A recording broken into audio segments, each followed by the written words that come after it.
Bien, saludos colegas. En este pequeño video vamos a hablar sobre planicies de inundación. Existen múltiples metodologías para crear planicies y ya para dar una breve definición, una planicie de inundación no es más que la delimitación de las zonas que están en riesgo de ser afectadas por un evento extremo de inundación, ¿no? En el que ciertos niveles pueden llegar a ser tan altos que se expandan a través de las comunidades y se pueden definir mediante varias metodologías hasta dónde llegaría, ¿no? Entonces, eso normalmente se hace con unos mapas y esos mapas tienen trazada las zonas que serían afectadas o no. Eso lo vamos a ver en detalle. Existen múltiples metodologías, desde metodologías que son puramente geomorfológicas, en el que se trata de identificar por la forma que tienen los ríos, por valga la redundancia, las planicies o las terrazas, realmente es la palabra correcta, de formación geológica y de depósitos de sedimentos, lo que puede ayudarte a definir cuáles han sido las crecidas máximas que han ocurrido en la zona. Otra manera, ya un poquito más, se podría decir, invasiva o hands-on, ¿verdad? En el que tú vas directamente a la comunidad y tú puedes identificar señales en el que el nivel del agua ha llegado en los últimos años. Ese no está tan confiable porque el periodo de retorno que estás analizando ahí es bastante pequeño. Combinando eso con los comentarios de los comunitarios, pues puedes llegar a tener una buena idea. Sin embargo, el punto de vista como lo vamos a ver aquí es una metodología práctica, es una metodología hidrológica e hidráulica en el que tú estimas basándote en la estadística de los eventos extremos que han ocurrido a través de los años, cuál es la probabilidad que hay en un año determinado de que un evento de cierta magnitud alcance cierto nivel o alcance cierta cota de terreno que pueda afectar las comunidades. Entonces, la metodología la basaremos utilizando una herramienta que se llama GECRAS, que vamos a ver más adelante, y muchos otros procesos previos que hay que hacer para conseguir la información necesaria. Primero, ¿quién soy yo? Gabriel Barinas. Yo ahí le dejo una breve reseña de algunas de las cosas por las cuales he tenido que pasar. Gran parte tienen que ver con agua, porque es a lo que me dedico. Actualmente estoy como encargado de la División de Hidrología Aplicada en el INAPA, pero la parte más activa mía es básicamente la práctica y la investigación que tengan que ver con el agua, ¿no?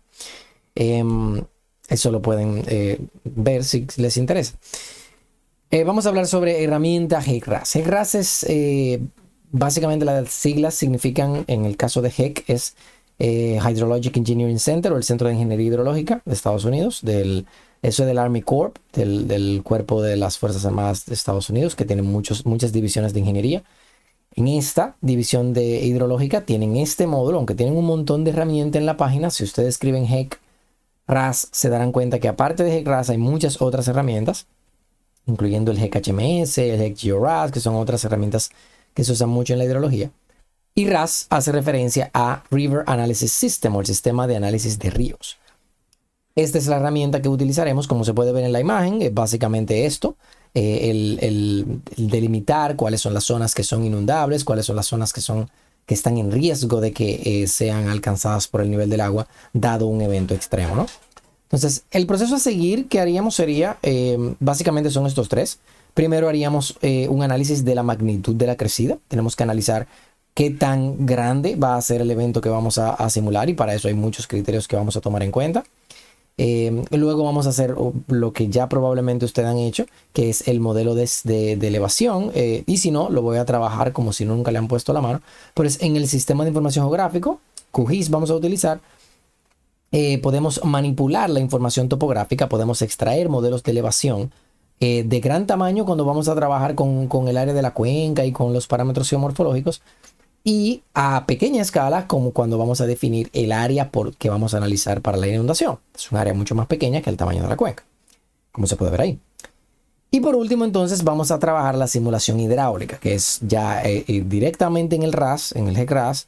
Vamos a meter esa información que hemos generado de información geomorfológica y de información climática o meteorológica, que es la magnitud de la crecida. ya luego de haber analizado la hidráulica. Y entonces vamos a simular el comportamiento de forma hidráulica en el cauce para ver cuáles son los niveles que alcanza. Y nada, ese básicamente es el proceso. En el día de hoy lo que vamos a trabajar es la primera parte, la magnitud de la crecida, en el que vamos a definir cuál es la metodología que utilizaremos para determinar esa magnitud. Existen múltiples metodologías. Existen metodologías en el que tú puedes determinar el hidrograma completo minuto a minuto, ya utilizando herramientas. Bueno, del mismo HEC tiene una que se llama el HMS, en el que se puede generar este tipo de información. Esta te permite realizar una simulación minuto a minuto de qué pasaría, cómo se movería esa agua en el cauce. Pero esos son ya procesos bastante más avanzados que tomarían mucho más tiempo que las semanas que tenemos. Entonces vamos a hacerlo de una manera igual de eficiente. Lo único que no nos muestra el paso a paso, sino que nos muestra ya el área ya definida. Básicamente como se ve en esa imagen, una imagen estática que te dice, esta es la zona que sería inundable dado ese evento extremo. Bien, entonces luego de haber dicho todo esto, vamos a proceder con la metodología que sí implementaremos aquí, que es el método del CIA o del C por I por A, o también llamado método racional o el método racional simplificado.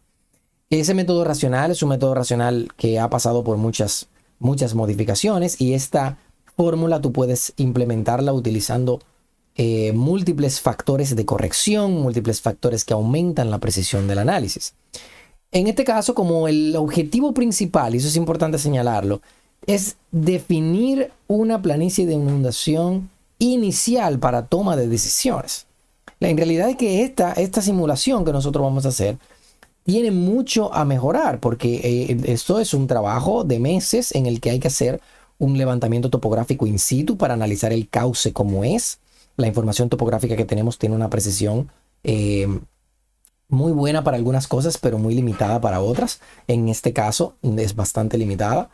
Y también la cantidad de información con respecto a las variables que vamos a utilizar pueden ser mejorables, pero en sobremanera. Vamos a poner un ejemplo.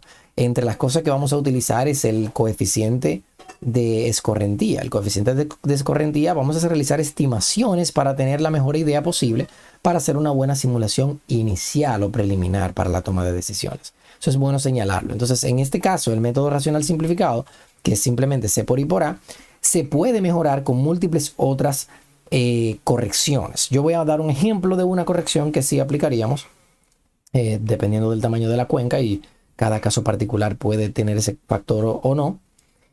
Pero sí lo vamos a tratar aquí para que veamos uno de los tantos factores que podemos utilizar para mejorar la precisión de el C por I por A, ¿no?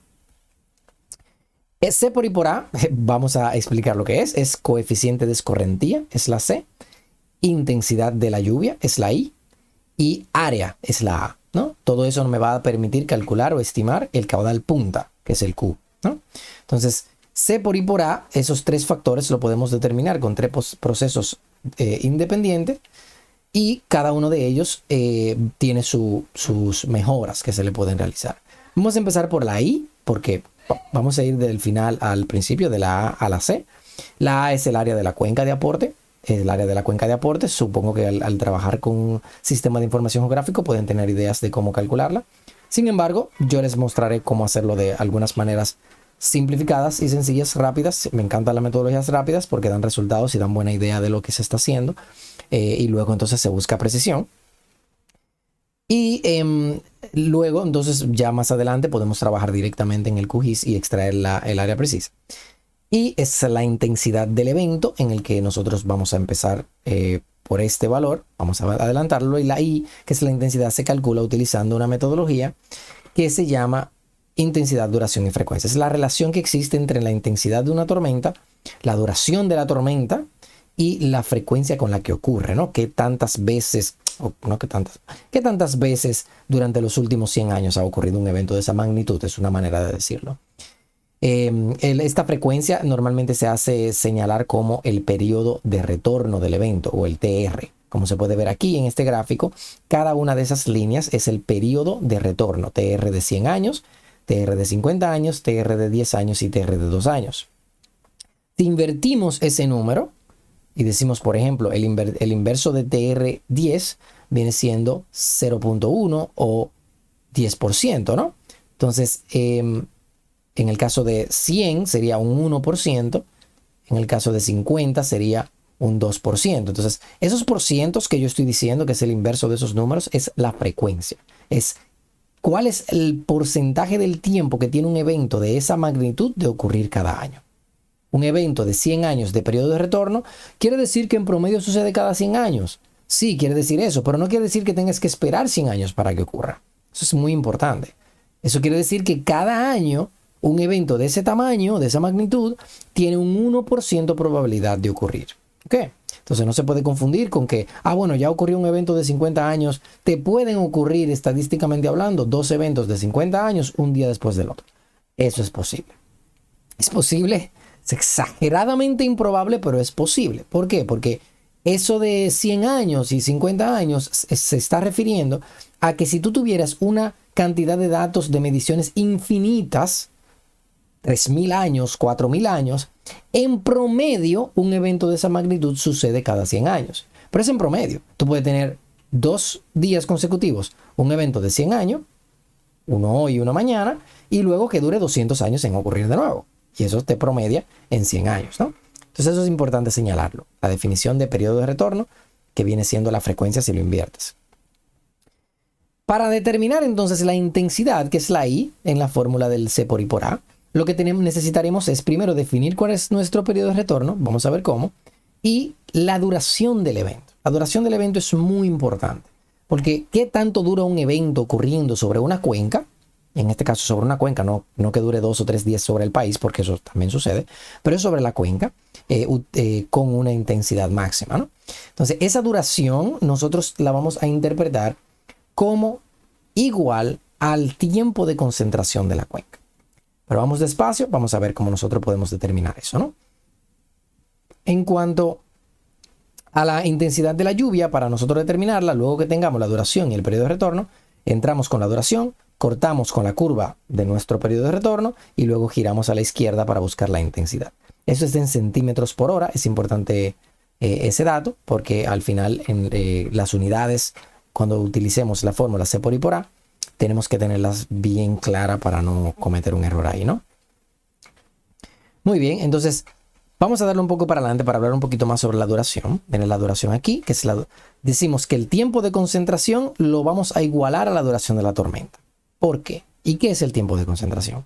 Bueno, el tiempo de concentración viene siendo el tiempo que dura una gota de agua en llegar desde la esquina más extrema de la cuenca, ¿no? La cuenca sabemos que es el área de aporte, de que toda precipitación que caiga sobre esa área va a llegar hasta un mismo punto.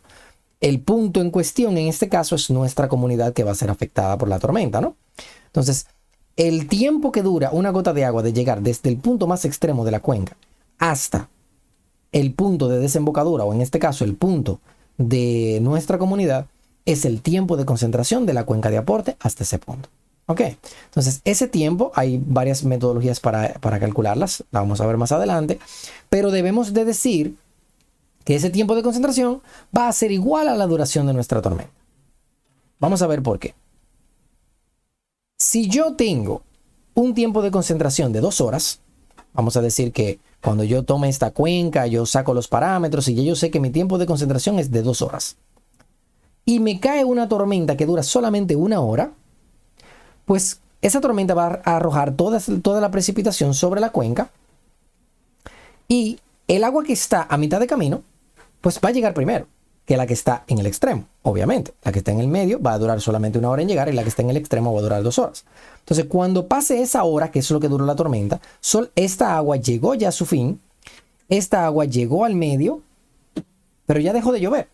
Entonces, al dejar de llover, el resto de la cuenca ya no va a estar aportando agua hacia el punto de la desembocadura, ¿no? Entonces, básicamente vamos a estar subdimensionando. Si nosotros decimos que nuestra duración de la tormenta es de solamente 1 hora cuando nuestro tiempo de concentración es de 2. Estamos subdimensionando, estamos diciendo que el evento va a arrojar menos caudal punta que el que realmente hará. Entonces hay que aumentar ese tiempo de concentración, esa duración de la tormenta. Pero ¿qué sucede? Si la duración de la tormenta decimos que fue de 4 horas. Hay que tener claro que no sabemos va a ser la duración de la tormenta que va a afectar nuestra cuenca. Lo que tenemos es que definir cuál es la duración que vamos a considerar. Y yo puedo decir, no, yo voy a proteger mi proyecto para cualquier tormenta que dure 1 hora o menos. O para cualquier proyecto que dure 5 horas o menos. No, ese valor hay que definirlo de manera lógica, ¿no? Y la manera en la que lo estamos definiendo es igualándolo al tiempo de concentración de la tormenta. Porque si lo tomamos una duración mucho mayor al tiempo de concentración, nuestro caudal punta que vamos a calcular no va a aumentar, se va a mantener igual. ¿Por qué? Porque cuando está lloviendo y ya pasaron las 2 horas, toda la cuenca ya mandó toda el agua posible y ya el caudal que está ahí en ese punto va a ser el equivalente a toda el agua al mismo tiempo de la cuenca. Aunque dure una semana lloviendo con la misma intensidad, ese número no va a aumentar porque ya el tamaño de la cuenca no puede aportar más por el tamaño que tiene, ¿no? Toda la precipitación y toda la intensidad cae sobre el área de la cuenca, no va a caer más, esa es la intensidad que tiene. Entonces, si ya la cuenca aportó toda esa agua y llegó a ese nivel, pues no puede aumentar por más tiempo que dure la lluvia cayendo, ¿no? Entonces, por eso igualamos el tiempo de concentración a la duración de la tormenta. Si el tiempo de concentración lo elegimos, si la duración de la tormenta lo elegimos menor al tiempo de concentración, estamos subdiseñando, porque nos va a dar un caudal más pequeño que el que pudiera ocurrir. Y si tomamos una duración de la tormenta mayor al tiempo de concentración, pues estamos simplemente ya no estaríamos sobredimensionando, simplemente la cuenca no va a aportar más de ahí. Entonces el caudal, ese es el máximo que puede aportar. Entonces por eso utilizamos una duración igual a la duración de la tormenta. Un tiempo de concentración igual a la duración de la tormenta. Entonces ya con eso podemos tener el tiempo de concentración, o la duración, mejor dicho. Calculamos nuestro tiempo de concentración para utilizarlo como duración y entramos aquí para cortar con el tiempo, con el periodo de retorno y conseguir nuestra intensidad. Hay que tener en cuenta que el periodo de retorno es una magnitud, es un tamaño, ¿no? Entonces los periodos de retorno son unos periodos de diseño, son unos periodos que tú eliges para definir cuál va a ser la magnitud del evento que vas a considerar. Y esa magnitud del evento va a ser proporcional a la importancia que tiene tu proyecto. Poniéndote un ejemplo, si tú vas a diseñar un contén, una cuneta, el hecho de que esa cuneta falle no va a matar a nadie, sino va a afectar grandemente la economía, no va a hacer daño a personas físicas. Es muy probable que es una cuneta que te falle, que sea superada, no vaya a afectar a nadie. Entonces, el periodo de retorno con el que tú diseñas una cuneta es bastante pequeño. Sin embargo, una alcantarilla en un borde de un puente, en una carretera importante, por ejemplo, si esa alcantarilla es superada, pues puede que desestabilice el talud y puede que rompa la carretera en esa orilla del puente. Y puede que pues, se vaya la pila del puente y puede que haya pérdida incluso de vida. Cuando sucede eso, que tú tienes una estructura o un proyecto que estás diseñando con riesgo de personas, con riesgo de mucho material o de personas, pues tú vas a tener que elegir un tiempo de retorno alto, un periodo de retorno alto, para poder protegerlo ante un evento muy, muy grande, ¿no? Esa es la manera en la que tú defines el periodo de retorno. Para el caso de nosotros, que es una planicie de inundación, pues hay que definirlo. Normalmente se hace para varias, se mapea para varias, para 5, para 10, para 50, para 100. Pero si hay que definir un solo mapa para definir quién vive ahí y quién no vive ahí, pues debe de definirse por encima de los 100 años de periodo de retorno. En nuestro caso probablemente utilizaremos 100, ¿no? Como mínimo. Bien, ya pasamos con el tiempo de concentración que nos permitiría elegir la intensidad habiendo definido el periodo de retorno en 100. Entonces vamos ahora a brincar al coeficiente de escorrentía. Coeficiente de escorrentía no es más que qué porcentaje de la lluvia que cae corre por la cuenca y llega hasta el punto de desembocadura. ¿Por qué eso es importante? Porque las matas absorben, hay evaporación, parte del agua se infiltra, parte del agua percola hacia el acuífero y se mete por el lecho del río, parte del agua se retiene en estanques y lagos, etc. Es decir, hay un gran porcentaje de la precipitación que no llega al punto de la desembocadura. Entonces, ese es el coeficiente de escorrentía, el porcentaje del agua, normalmente dicho en decimales, ¿no?, que llega al punto de desembocadura. Hay muchísimas metodologías para definirlo, pero el coeficiente en general utiliza, creo que son de 3 a 4 variables, ¿no? Pero hay otros que puedan poner otras variables, pero normalmente de 3 a 4 variables. En este caso se está utilizando el uso, en el método de Prevert, que es el que estoy mostrando aquí, el uso de suelo, en este caso si es bosque, si es pastizal, si es cultivo agrícola, ahí faltan otros, como por ejemplo si es zona urbana, si es porcentaje impermeable de fábricas, industrias, si es arbustos, si es maizales, si es dependiendo del cultivo, etcétera. Pero eso es una bastante simplificada y bastante atractiva metodología porque es lo típico que tú vas a ver en imágenes satelitales, ¿no? Bosque, pastizal y cultivo agrícola, ¿no? Toma otra variable que es la pendiente, dependiendo de si la pendiente es alta o baja. Si la pendiente es muy alta, pues poca precipitación le da tiempo a infiltrarse, por lo que mucha corre. Si la pendiente es muy baja, pues el agua se aposa y le da tiempo a infiltrarse. Y entonces la textura de suelo, que también se le llama tipo de suelo. Esa textura o tipo de suelo es qué hay debajo de la capa vegetal. Si tú tienes mucha arena, si tienes mucha arcilla, si tienes mucho limo, si tienes mucha roca impermeable, pues entonces se selecciona. En este caso solamente está hablando del famoso triángulo de grupos de suelo, que son el ABCD, que no sé si ustedes lo han escuchado, pero en general te clasifica la capacidad permeable que tiene el suelo en 4 tipos, desde la A hasta la D. Desde la A, que es muy muy permeable porque está lleno de arena, y de A a la D, que es la muy arcillosa, en el que casi nada del agua pasa, ¿no? La metodología que vayan a utilizar es completamente de decisión de ustedes.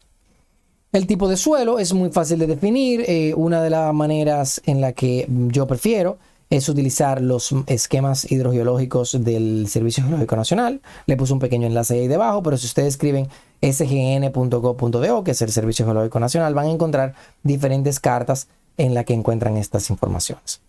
Y aquí tú puedes definir si el suelo es como se ve en la leyenda, permeable, muy permeable, y te dice incluso el contenido de arena, de limo, de arcilla que pueda tener el suelo. Ahí tú puedes ver y puedes decir, bueno, ahí tiene como un 60% de arena o un 20% de arcilla, y entonces puedes definir si es a qué grupo pertenece, ¿no? No es un grupo, normalmente se hace una ponderación. Tú ponderas los porcentajes de la cuenca que tienen cierta cantidad de área. Cierto tipo de suelo diferente, ¿no? Entonces eso es importante señalarlo, no es solamente uno. Tú puedes tener hasta 10 clasificaciones diferentes y entonces ponderarlas, ¿no? Pero para el método práctico que vamos a utilizar, lo haremos de una manera muy visual, muy sencillita para sacar el valor. Entonces eso fue el tipo de suelo. Entonces el uso cobertura que ellos me parece que le llaman a sí mismo uso del suelo, sí. El uso o cobertura, dependiendo de la tabla, le llamarán de una manera u otra, se puede estimar utilizando las imágenes satelitales. Las imágenes satelitales te permiten ver si es muy boscoso, si es muy denso, si es pasto, si es urbano, te permiten visualizarlo bien. Eso tiene dos problemas. Uno es los cambios. Como puedes ver ahí, es un trabajo que yo hice en Dajabón hace un tiempo. Y cuando estaba realizando, yo lo hice en el 2016, a mediados del año 2016, cuando estaba chequeando el uso de suelo, pues yo pude ver que desde 2012 en adelante, pues hubo un cambio radical en la zona. Es decir, pelaron la loma, como se le dice, y dejaron eso completamente devastado, lo que evidentemente provoca un aumento en la crecida y una disminución del agua disponible. Porque esa agua que no se infiltra y corre y te arma una crecida grande y una inundación, es un agua que no almacena el acuífero, por ende, no alimenta los ríos, no deja los pozos secos, etcétera, etcétera. Eso es una parte que hay que tener en cuenta. Y la otra variable importante que hay que tomar en cuenta en las imágenes satelitales es el cambio en urbanismo, ¿no? En que tal vez es una zona verde ahora, pero en 10 años se urbanice. Eso hay que tenerlo en cuenta. Por eso muchas veces hay que complementar el uso y cobertura con los mapas de ordenamiento territorial. Normalmente los países, en el caso de la República Dominicana, tienen unos planes de ordenamiento territorial que aunque no se cumplan o duren 50 años en cumplir algo que dicen que van a cumplir en 10, pero es una información muy importante para saber cuál es la visión, ¿no? De cómo es que debe ser, cuáles son las zonas que deben de definirse para qué, ¿no? ¿Cómo se crean estas curvas intensidad, duración, frecuencia? Hablamos de las curvas hace un rato, pero ya luego de tener el uso y cobertura, el tipo de suelo, poder definir el coeficiente de escorrentía, tener el área de la cuenca, ¿no? De haber definido el área de la cuenca y tener el tiempo de concentración, la duración de la tormenta y de estimar la intensidad del evento, pues ya tú tienes las tres variables, C y A.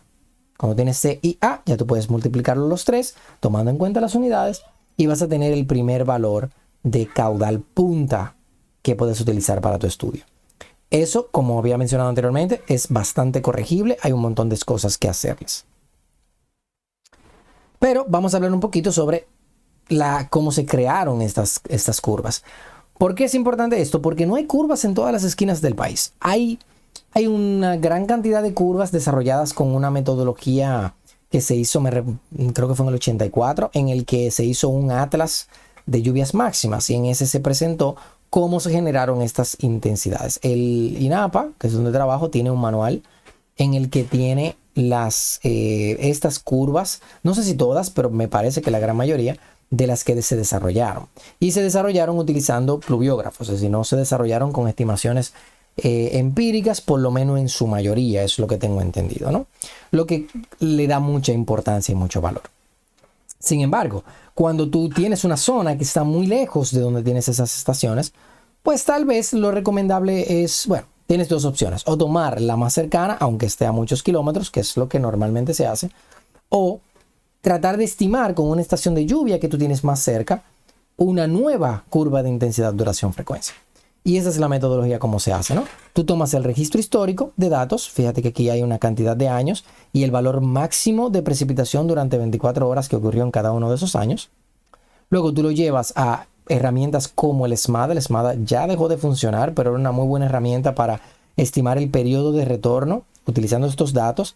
El periodo de retorno, yo le pasaré un enlace si les interesa probar, no es parte del esquema que vamos a trabajar, pero por si les interesa, una herramienta parecida a esta en el que te puede dar una predicción de cuál es para cada periodo de retorno, cuál es la magnitud del evento basada en estos datos, ¿no?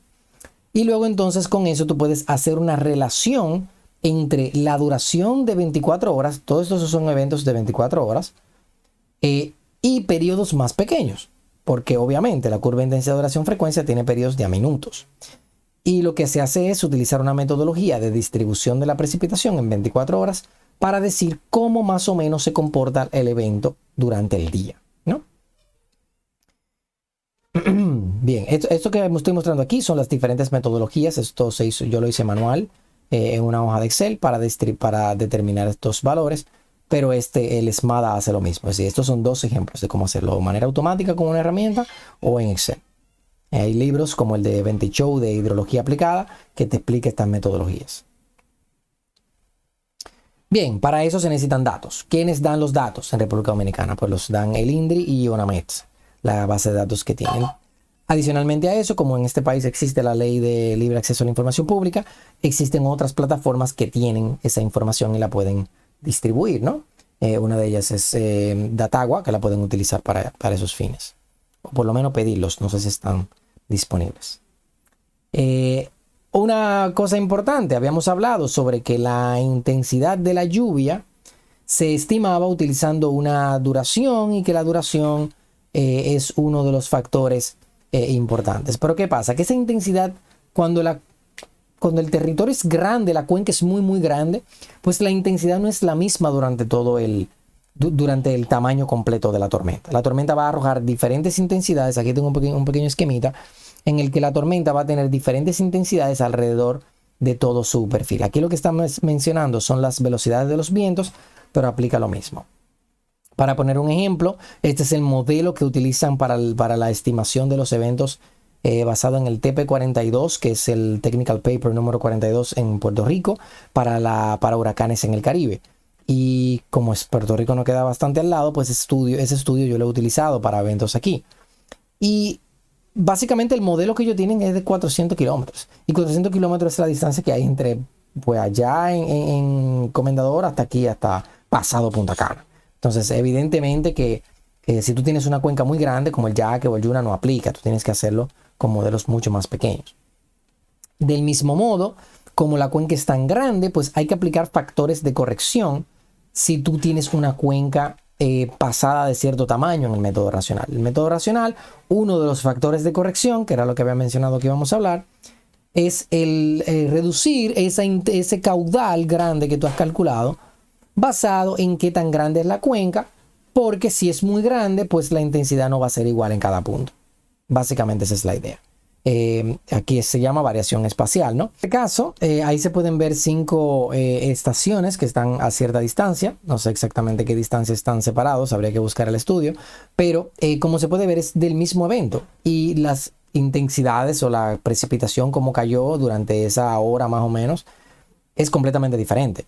Lo que entonces evidentemente que no se puede asumir que fue la misma intensidad, por lo que se reduce un poquito esa intensidad máxima que se utiliza en el método del C por I por A, el método racional, utilizando un factor de reducción en función al tamaño, ¿no? Entonces, mientras más grande, esto se basa en el del INAPA, en el que mientras más grande es la cuenca, pues más pequeño es el factor de reducción, más considerable te reduce el caudal y por ende te va a dar algo más realista, ¿no?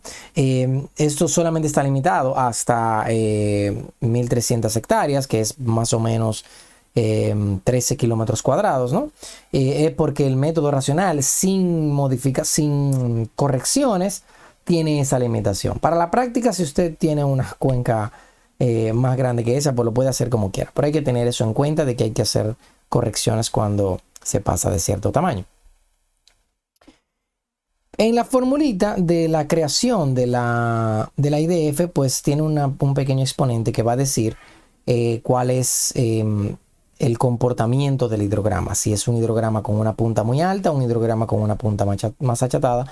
Y ese comportamiento se basa en la variación temporal, ¿no? De si es un evento basado en precipitaciones convectivas o de frentes fríos, frentes calientes o simplemente por eventos extremos o tormentas, ¿no? Entonces, en el caso de la República Dominicana tenemos todo tipo de eventos, todos los tipos de eventos habidos y por haber, excepto me parece que los monzónicos, y por ende estos son los factores que tendríamos que utilizar. Si lo promediamos tendríamos como quiera 0,5, que es el que normalmente se usa para estimación. Pero vuelvo y repito, esto no lo van a hacer, esto simplemente es para conocimiento, para saber. ¿Cómo se pueden mejorar todos estos procesos? Bueno, empleando la función de probabilidad de mejor ajustes y no solamente tomando una función de probabilidad cualquiera, sino otros más adecuados que se ajusten más a los valores reales. Evaluando este factor, porque acabo de decir que tiene todos los tipos, pero realmente la República Dominicana no necesariamente es 0,5. Es el que se toma porque sabemos que la tenemos todas, pero eso se pudiera ajustar mejor. Y tercero, completando los datos que tenemos. Tenemos muchos huecos en nuestros registros. Tenemos registros muy, muy cortitos en zonas muy, muy importantes. Entonces eso también es algo muy, muy considerable que modificaría los resultados que estamos obteniendo, ¿no? Aplicarle el cambio climático y los efectos del niño y la niña que oscilan cada 4 años también son consideraciones que se pueden hacer a este estudio. Pero bueno.